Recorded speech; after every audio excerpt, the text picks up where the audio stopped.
غلامی میں آ جائیں۔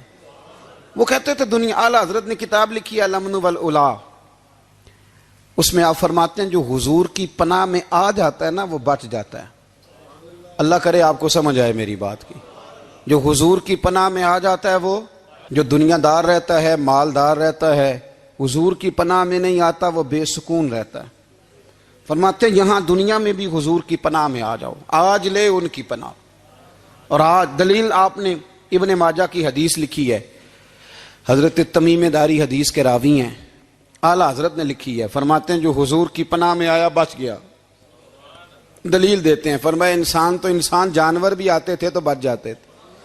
حضرت تمیم داری رضی اللہ تعالیٰ عنہ فرماتے ہیں کہ ہم کھڑے تھے، ایک اونٹ دوڑتا ہوا آیا، نبی کریم صلی اللہ علیہ وسلم کے پہلے اس نے قدموں پہ سجدے کیے۔ صحابہ کہنے لگے حضور ہمیں بھی اجازت دیں، فرمایا وہ تو بے زبان ہے، اسے تو پتہ کوئی نہیں، پیش نظر ہے وہ نو بہار، سجدے کو دل ہے بے قرار، روکیے سر کو روکیے یہی تو امتحان ہے۔ فرمایا اسے کیا پتا، تم تو مکلف ہو شریعت کے، تمہیں اجازت نہیں ہے۔ اور اعلیٰ حضرت نے دو ٹوک لکھا ہے، فرمایا سوائے خدا کے کسی کو تعظیمی سجدہ بھی حرام ہے۔ یہ نوٹ کر لیں میری بات۔ اور اعلیٰ حضرت نے فتاوی رضویہ میں لکھا ہے کسی قبر پہ جاؤ تو 4 ہاتھ دور کھڑے رہو۔ اللہ کرے آپ کو سمجھ آئے، کتنے ہاتھ؟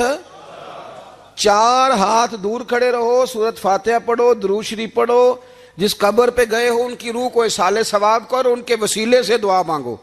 اعلیٰ حضرت فرماتے ہیں قبر کو سجدہ بالاتفاق حرام ہے، طواف قبر کا کرنا بالاتفاق حرام ہے، بوسہ لینے میں اختلاف ہے کہ جائز ہے کہ ناجائز ہے، لیکن بوسے سے بھی چونکہ شک پڑتا ہے تو فرماتے ہیں احمد رضا کی رائے یہ ہے کہ بوسہ لینے سے بھی بچا جائے۔ وہ آ گیا تو اس سے اگلی باتیں کرتا ہے، بس خاموش رہ، باادب رہ اور پیچھے رہ۔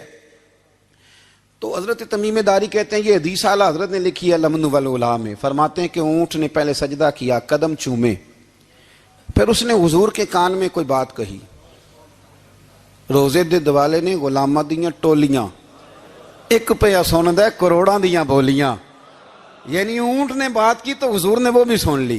اعلیٰ حضرت کہتے ہیں جو پناہ میں آتا ہے بچ جاتا ہے۔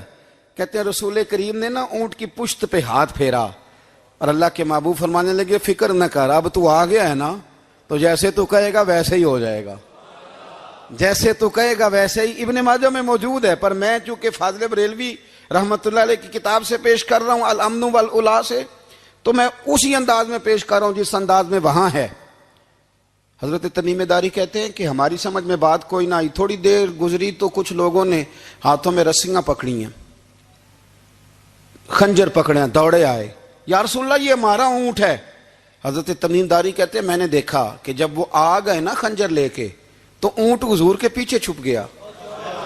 آج لے ان کی پناہ، آج مدد مانگ ان سے، وہ حضور کے پیچھے چھپ گیا۔ تو کہتے ہیں کہ نبی کریم صلی اللہ تعالیٰ علیہ وسلم نے فرمایا کیا مسئلہ ہے بھائی؟ یا رسول اللہ ہمارا اونٹ ہے، ذبح کرنے لگے تھے دوڑ آیا ہے۔ تو حضور فرمانے لگے وہ تو تمہاری شکایت کر رہا ہے۔ وہ کہتا ہے یا رسول اللہ میں نے برسوں ان کی نوکری کی، برسوں میں نے بڑی نوکری کی۔ صحیح کہتا ہے یا رسول اللہ؟ ٹھیک کہتا ہے حضور، اب بوڑھا ہو گیا ہوں، تھوڑا زیادہ بوجھ نہیں اٹھا سکتا تو مجھے ذبح کر کے کھانا چاہتے ہیں، میں مرنا نہیں چاہتا۔ نبی کریم فرمانے لگے اچھے لوگ یہ صلہ دیتے ہیں؟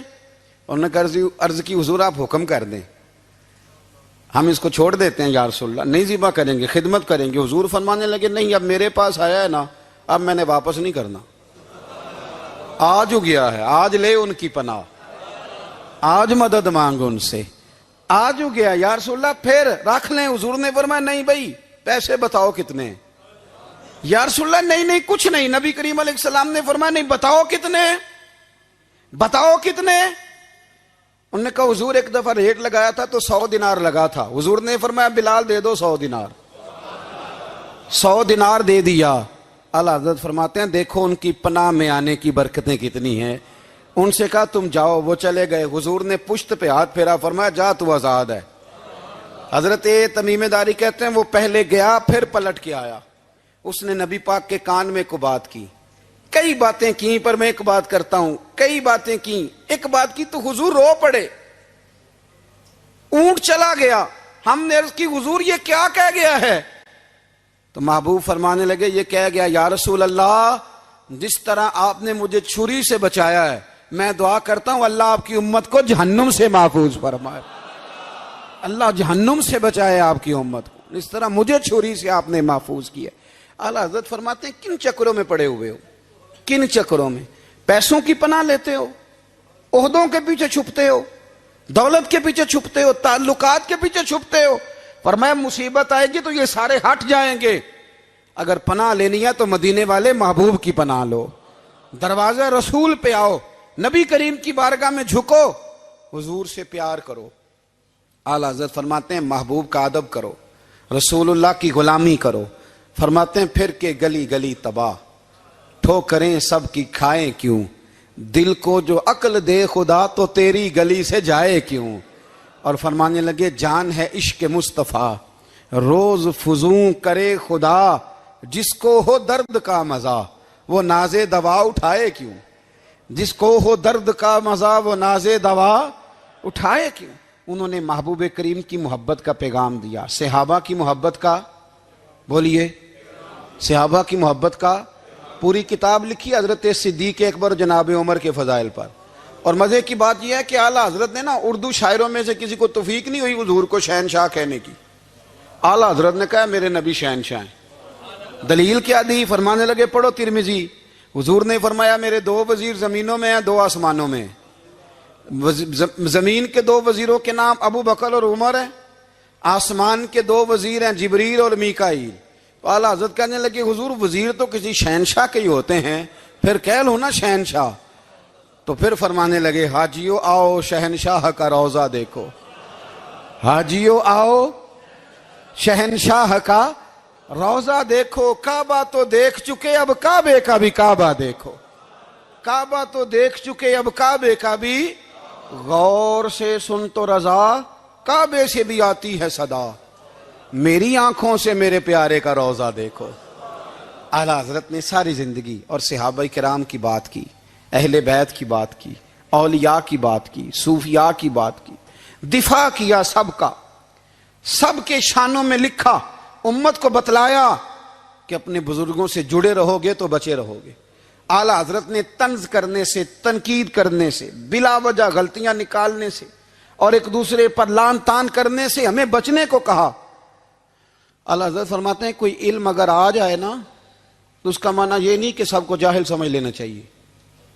سمجھ آ رہی ہے میری بات کی؟ ہم جس شعبے میں بھی ہوتے ہیں نا سامنے والے کو ان پڑھ ہی سمجھتے ہیں۔ مولویوں کے بارے میں بعض لوگوں کا خیال ہے کہ یہ پتہ نہیں کون سی مخلوق ہے، ان کو کیا پتہ دنیا داری کا۔ میں صحیح کہہ رہا ہوں۔ اسی طرح جو میرے شعبے سے تعلق رکھنے والے لوگ ہیں وہ کہتے ہیں شاید سارے تاجر دو نمبر طریقے سے ہی مال کماتے ہیں۔ یہ ہو نہیں سکتا، ایسا ہو نہیں سکتا۔ ہمیں نا دوسروں کی اہمیت کی خبر رکھنی چاہیے، ہم ایک دوسرے سے پیار، ہم طنز کرتے ہیں، تنقید کرتے ہیں۔ فاضل بریلوی منع کرتے تھے، آپ فرماتے ہیں یہ طریقہ درست، ہم جب غلطیاں نکالنے پہ جاتے ہیں تو معاذ اللہ اتنا اوپر بن جاتے ہیں کہ معاذ اللہ ثم معاذ اللہ اللہ رسول تک پہنچ جاتے ہیں۔ اعلیٰ حضرت کے زمانے میں ایک شخص نے کہہ دیا نبی پاک کا خیال آئے تو نماز ٹوٹ جاتی ہے۔ عقل ہے نا جی، جہاں مرضی لے جاؤ۔ وہ کہنے لگا جی میں نے خالص اللہ کے لیے پڑھنی ہے نا فلسفہ عجیب، نبی پاک کا خیال آئے تو نماز۔ اعلیٰ حضرت فرمانے لگے تو بڑا ہی پاگل ہے، جب تو کہے گا السلام علیکہ ایھا النبی خیال آئے گا کہ نہیں؟ فرمانے لگے تو بڑا ہی نادان ہے، جب تو کہے گا اللہم صلی علی محمد وعلی خیال آیا کہ نہیں آیا؟ فرمانے لگے تو نبی پاک کی بات کرتا ہے، نماز میں تو ابا اماں کا بھی خیال آتا ہے، ربنا اغفر لی والدیّ۔ فرمانے لگے ربے کے خیال سے نہیں ٹوٹتی تو مدینے والے کے خیال سے کیسے ٹوٹ گئی؟ فرمانے لگے بڑا ہی بیوقوف ہے تو۔ اعلیٰ حضرت فرمانے لگے تو کہتے ہے حضور کا خیال آئے تو ٹوٹ جاتی ہے؟ فرمانے لگے جب تک حضور کا خیال آئے نہ نماز ہوتی نہیں، جب تک حضور کا خیال نہ آئے نماز ہوتی نہیں، سوال ہی نہیں پیدا ہوتا۔ لوگوں نے کہا جناب وہ کس طرح؟ تو اعلیٰ حضرت فرمانے لگے اللہ نے کہا قرآن میں واقعی الصلاۃ نماز پڑھو، یہ نہیں بتایا کتنی پڑھنی ہے، اور یہ بھی نہیں بتایا فجر کی کتنی پڑھنی ہے، یہ بھی نہیں بتایا ظہر کی، یہ بھی نہیں بتایا قیام کیسے کرنا ہے، ہمیں یہ بھی نہیں بتایا رکوع کیسے کرنا ہے۔ ہمیں پتہ کیسے پتہ چلا؟ جب صحابہ نے کہا نا رب کہتا ہے نماز پڑھیں تو کیسے پڑھیں، تو حضور فرمانے لگے سلو کما رأیتمونی اصلی، نماز اس طرح پڑھو کرو جس طرح مجھے پڑھتے ہوئے دیکھتے ہو۔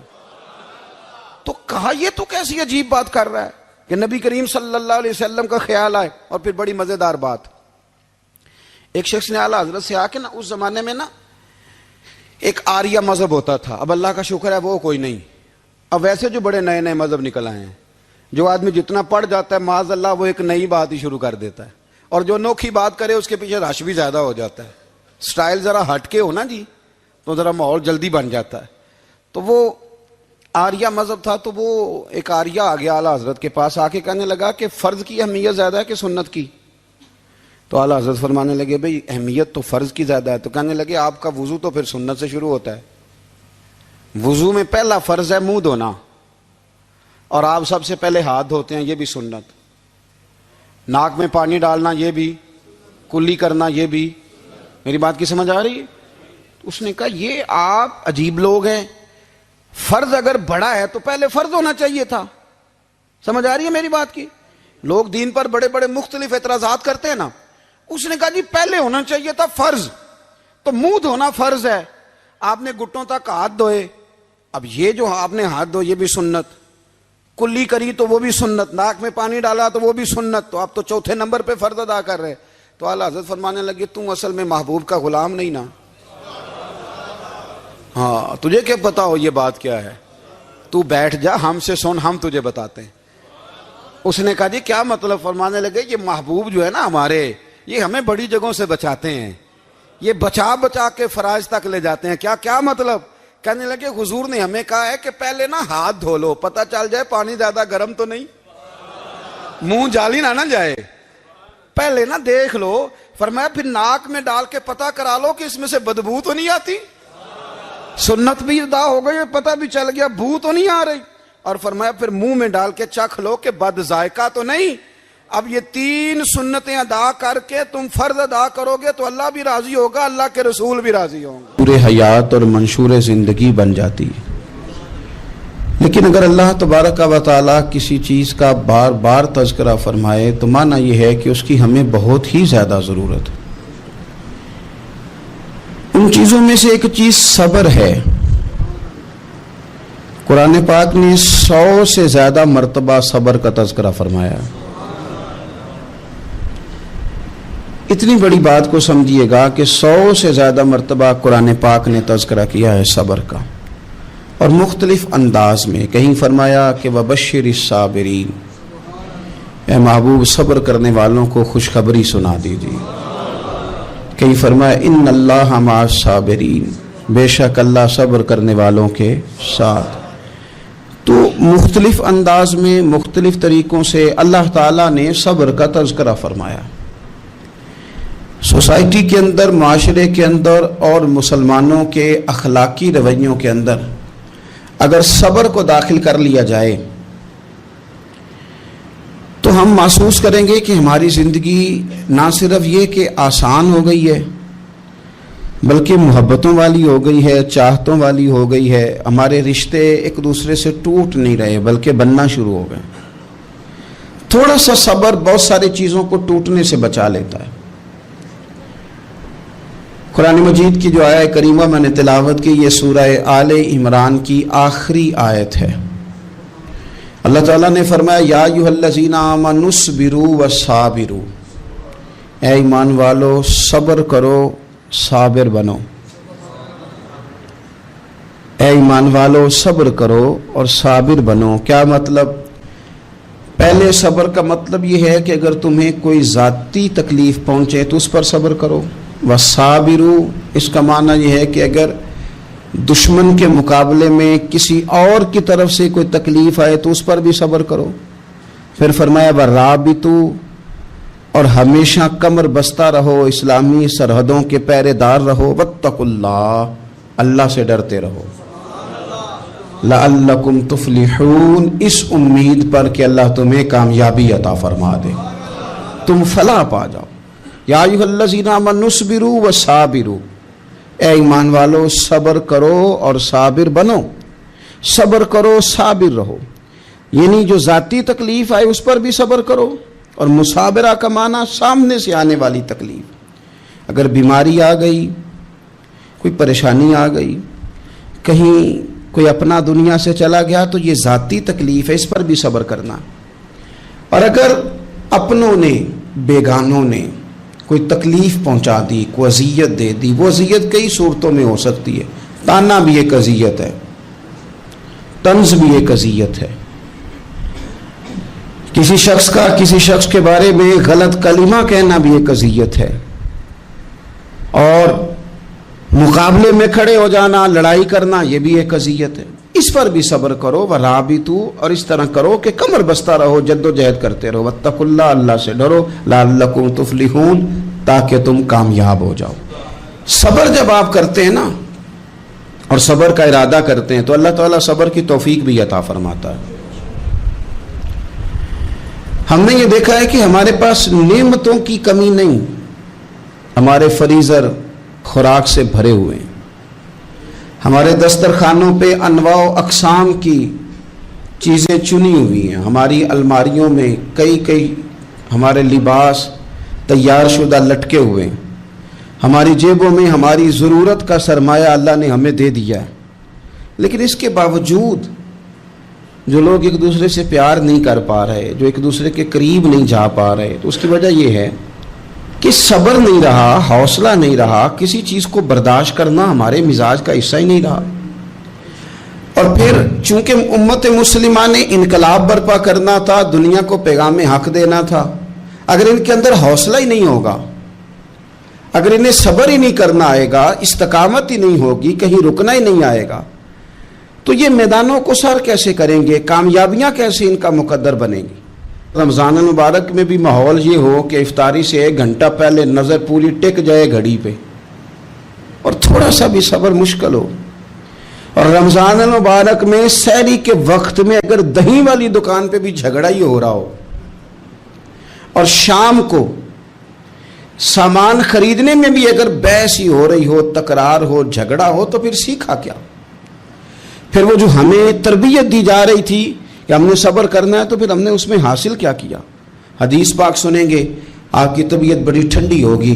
میرے نبی پاک صلی اللہ تعالی علیہ وسلم نے ارشاد فرماتے ہیں کہ جو بندہ سوال سے بچنا چاہے گا، ارادہ کرے گا اللہ میں نے کسی سے نہیں مانگنا، فرمایا جو سوال سے بچنا چاہے گا رب اسے سوال سے بچا لے گا۔ اور جو لوگوں سے بے نیاز ہونا چاہے گا، کہے گا یا اللہ مجھے دنیا داروں کا محتاج نہ بنا، اپنی بارگاہ سے عطا فرما۔ جو لوگوں سے بے نیاز ہونا چاہے گا اللہ لوگوں سے بے نیاز کر دے گا۔ اور فرمایا جو صبر کا ارادہ کرے گا اللہ اسے صبر کی توفیق بھی عطا فرما دے گا۔ ارادہ تو کرے، پروگرام تو بنائے، توفیق تو اللہ دے گا۔ جو صبر کا ارادہ کرے گا اللہ صبر کی توفیق بھی عطا کر دے گا۔ اور حضور صلی اللہ تعالی علیہ وسلم فرمانے لگے، یاد رکھو کسی بندے کو جو بہترین تحفہ دیا گیا ہے نا، اگر کسی کو کوئی بہترین عطیہ ملا ہے تو پھر اللہ تعالیٰ نے اسے صبر عطا فرمایا ہے۔ یہ بہترین تحفہ ہے، اس سے زندگی سنور جاتی ہے، اس سے انسان باوقار اور مطمئن ہو جاتا ہے، اس سے اس کے شب و روز آسانی سے بیتتے ہیں، وہ دنیا کی پک ڈنڈیوں سے آسانی سے گزر کے اللہ کی بارگاہ عالی مرتبت میں سرخرو ہو کر حاضر ہو جاتا ہے۔ لیکن اگر بے حوصلہ ہو، صبر نہ ہو، پھر نقصان روز بروز بڑھتا ہے۔ اور پھر میرے رسول پاک صلی اللہ تعالی علیہ وسلم ارشاد فرماتے ہیں کہ اصل بات یہ ہے کہ اللہ تعالیٰ نہ کسی بندے کا درجہ بلند کرنے کا ارادہ فرماتا ہے، لیکن اس کے اعمال اس طرح کے نہیں ہوتے کہ اس کا درجہ بلند کیا جائے۔ اب رب کیا کرتا ہے، اللہ تعالیٰ اس کو مال کی، جان کی، اولاد کی کسی مشکل میں ڈال دیتا ہے، اس مصیبت پر وہ بندہ صبر کرتا ہے تو اللہ تعالیٰ اس کا درجہ بلند فرما دیتا ہے۔ اعمال اس قابل نہیں تھے کہ درجات بلند ہوں، وہ اعمال کی بنیاد پر نہیں کر سکتا تھا تو اللہ نے کسی مشکل میں ڈال کے نہ اپنے فضل سے درجہ بلند کر دیا۔ اب جو راہ طریقت کا مسافر تھا، جو سلوک کی منازل طے کر رہا تھا، جو اللہ رسول کے قریب جانے چاہ رہا تھا، اس کے لیے کتنی آسانی ہو گئی کہ مجاہدہ تو زیادہ نہ کر سکا، کثرت سے نفلی صوم و صلات کا بندوبست تو نہ کر سکا، تھوڑا سا صبر کیا، رب نے اپنا اور اپنے محبوب کا قرب عطا فرما دیا۔ تو یہ تو آپ صبر کرنے کے لیے جب نکلے ہیں تو آپ نے تو رب رسول کو پا لیا. یہ صبر تو وہ والا سفر ہے جس کی جو منزل ہے وہ اللہ رسول کا قرب ہے. ہم لوگ تھوڑی تھوڑی باتوں میں حوصلہ ہار جاتے ہیں, صبر چھوڑ جاتے ہیں, پریشانی بڑھ جاتی ہے. پتہ نہیں ایسے محسوس ہوتا ہے کہ جیسے یہی بندہ دنیا کا سب سے دکھی بندہ ہے.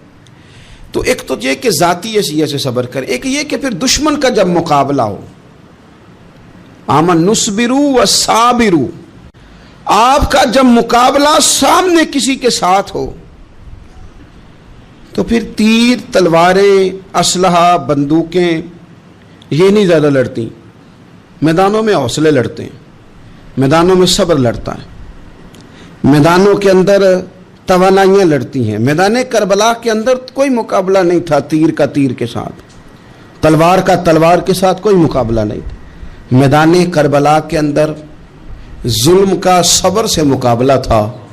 فتح کے ڈنکے یزید نے بجائے تھے, جشن ابن زیاد نے منایا تھا, لیکن قیامت تک اللہ نے جو فتح عطا فرمائی ہے تو وہ حسین ابن علی کے صبر کو عطا فرمائی. وہ سیدنا امام علی مقام کے صبر کو ملی. عزیز بھائی, صبر ہی ہمیشہ فاتح ہوتا ہے, صبر ہی جیتا کرتا ہے, صبر ہی کامیابیاں دیتا ہے.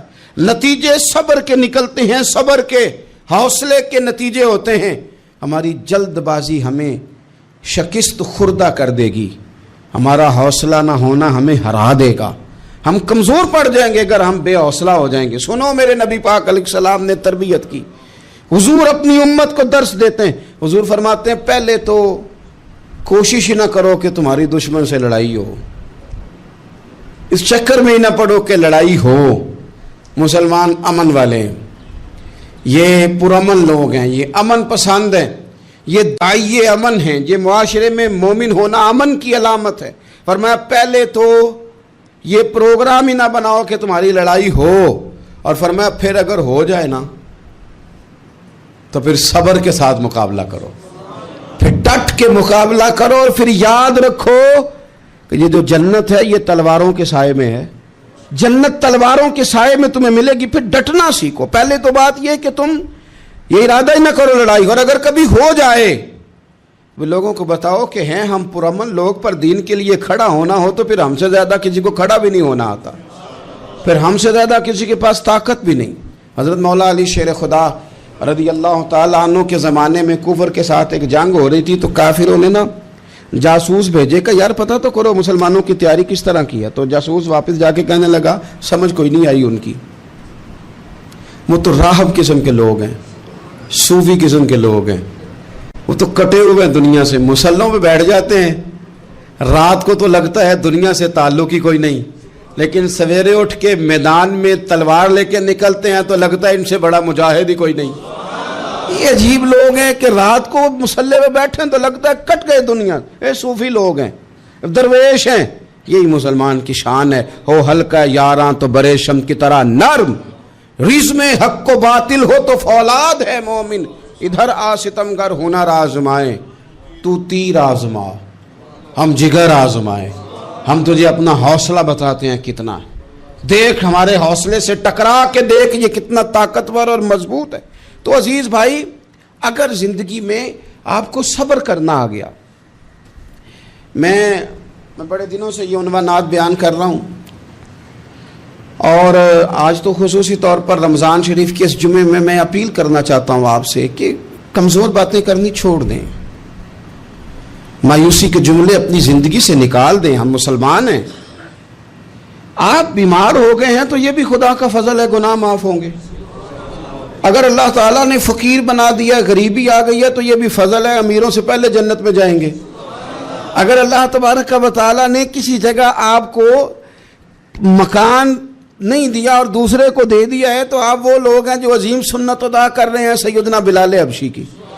اگر کسی جگہ کوئی کمزوری آ گئی ہے, کوئی پیچھے رہ گئے ہیں, تو یہ خدا کا فضل ہے. اللہ تعالیٰ نے چاہا ہمارے لیے جو فیصلہ تو ہم اس پہ راضی ہیں. لیکن اپنی زندگی میں اور شکوے اتنے بڑھا لیے, ہم نے اتنے بڑھا لیے کہ لوگوں سے شکوے کرتے کرتے رب رسول سے بھی شروع کر دیے. غلام بھی کبھی شکوہ کرتا ہے, آقا کا بھی شکوہ ہوتا ہے.